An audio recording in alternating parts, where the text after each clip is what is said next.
चिड़ा पूरे जंगल में इधर उधर घूम घूम कर अपनी पत्नी के लिए भोजन की तलाश कर रहा था, क्योंकि रानो चिड़िया ने पूरे 12 अंडे दिए थे और उन 12 अंडे में से 12 छोटे छोटे बच्चे जन्म लेते हैं, 6 बेटे और 6 बेटियाँ। रानो चिड़िया और टुन्नू चिड़ा बहुत ज्यादा खुश थे। एक दिन रानो चिड़िया अपने घर के बाहर अपने बच्चों को घुमाने लाई थी। वह उन्हें धूप दिखाना चाहती थी। वह अपने घर के बाहर ही अपने बच्चों के साथ खेल रही थी। उसका पति टुन्नू चिड़ा पास के पेड़ की टहनी पर बैठा हुआ था। रानो चिड़िया अपने पति टुन्नू चिड़े से कहती है, टुन्नू जी देखो, हमारे बच्चे धूप में कितने ज्यादा अच्छे लग रहे हैं, इनके पंख कैसे चमक रहे हैं टुन्नू जी। तभी टुन्नू चिड़ा उड़कर रानो चिड़िया के पास आ जाता है। टुन्नू जी, ये हमारे 12 नन्हे नन्हे से बच्चे हैं, मैं इन्हें कभी भी मुसीबत में नहीं पड़ने दूंगी। हाँ रानो, लेकिन हमें सतर्क रहना होगा। मैंने सुना है पास की गुफा में एक चील आई है जो उल्लू के साथ रहती है। मैंने सुना है वो छोटे छोटे बच्चों को अपनी गुफा में कैद कर लेते हैं और उन्हें खा जाते हैं। रानो, तुम बच्चों का ख्याल रखना, मैं भोजन लेने जा रहा हूँ। और फिर टुन्नू चिड़ा भोजन लेने चला जाता है। रानो चिड़िया अपने बच्चों के साथ वहीं बैठी हुई थी। तभी वहाँ पर चील और उल्लू आ जाते हैं।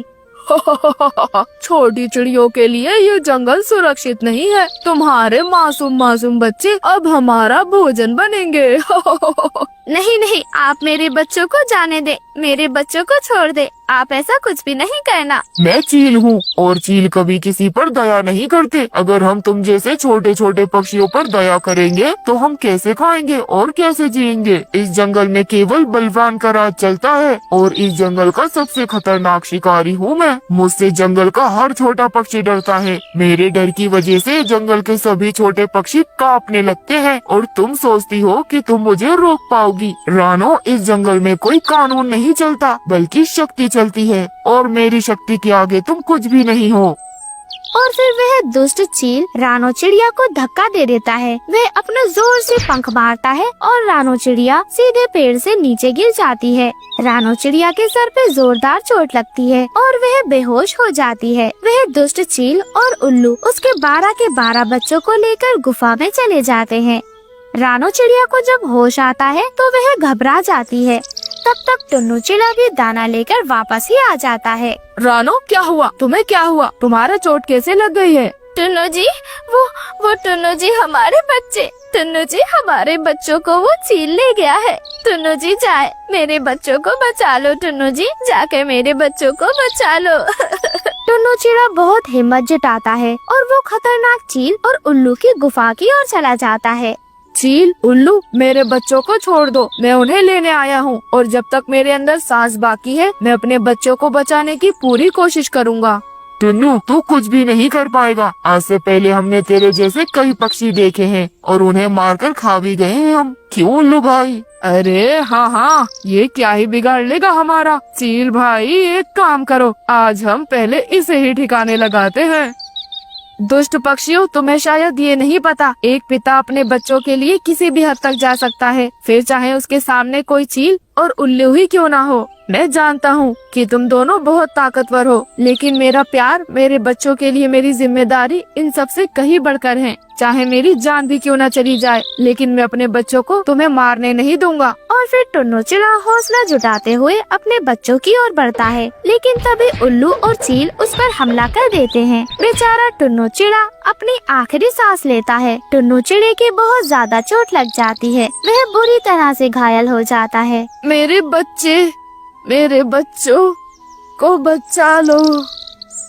आया बड़ा हमें रोकने वाला, चख लिया ना अपनी मौत का स्वाद। टुन्नू चिड़े की सांसें अब रुक चुकी थी। टुन्नू चिड़े की जान चली जाती है। उसके नन्हे नन्हे बच्चे डर के मारे एक दूसरे में चिपके हुए थे, वह तो बस रोए ही जा रहे थे।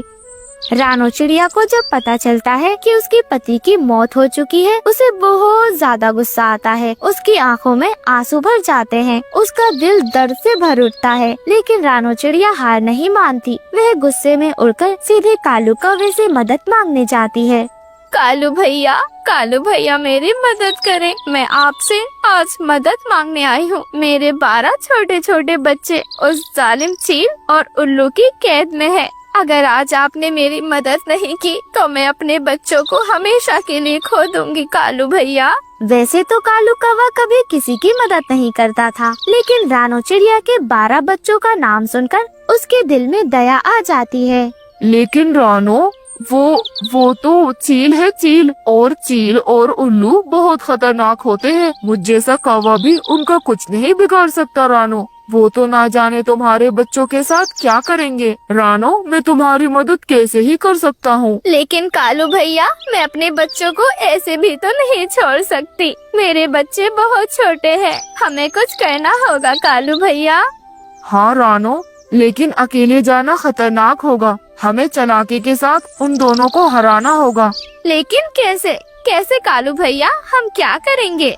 रानो, हम जंगल के सभी पक्षी मिलकर उन्हें धोखा देंगे। हम सब पक्षी मिलकर उन पर रात को हमला करेंगे और चील भी नींद में होगा, जिससे हम उसका मुकाबला कर पाएंगे। हाँ कालू भैया, अगर हम जंगल के सभी पक्षी मिलकर कोशिश करें तो हम जरूर जीत सकते हैं। तो चलो रानो बहन, अब हमें देर नहीं करनी चाहिए। चलो हम सबको इकट्ठा करते हैं और उस जालिम चील को और उल्लू को आज सबक सिखाकर ही रहेंगे हम। इसके बाद कालू कौवा और रानो चिड़िया जंगल के सभी पक्षियों को इकट्ठा कर लेते हैं। रात को बहुत अंधेरा था। कालू कौवा जंगल के सभी पक्षियों के साथ मिलकर उल्लू और चील पर हमला कर देता है। चील भी बहुत ज्यादा लड़ता है। उनके बीच में घमासान लड़ाई हो रही थी। रानो चिड़िया बहुत ज्यादा घायल हो जाती है, लेकिन वह हार नहीं मानती। जंगल के सभी पक्षी मिलकर उन्हें मार देते हैं। उस दिन जंगल के सभी पक्षी उस दुष्ट चील और उल्लू के डर से हमेशा के लिए आजाद हो जाते हैं। रानो, अगर आज तुम न होती तो ना जाने हमारा क्या ही होता। लेकिन बहुत देर हो गई। रानो बहन, मुझे माफ कर दो। हम तुम्हारे बच्चों को न बचा सके। ये दुष्ट तुम्हारे 12 के 12 बच्चों को खा गए। रानो चिड़िया भी बहुत ज्यादा दुखी थी। उसकी आंखों से आंसू टप टप टप बह रहे थे।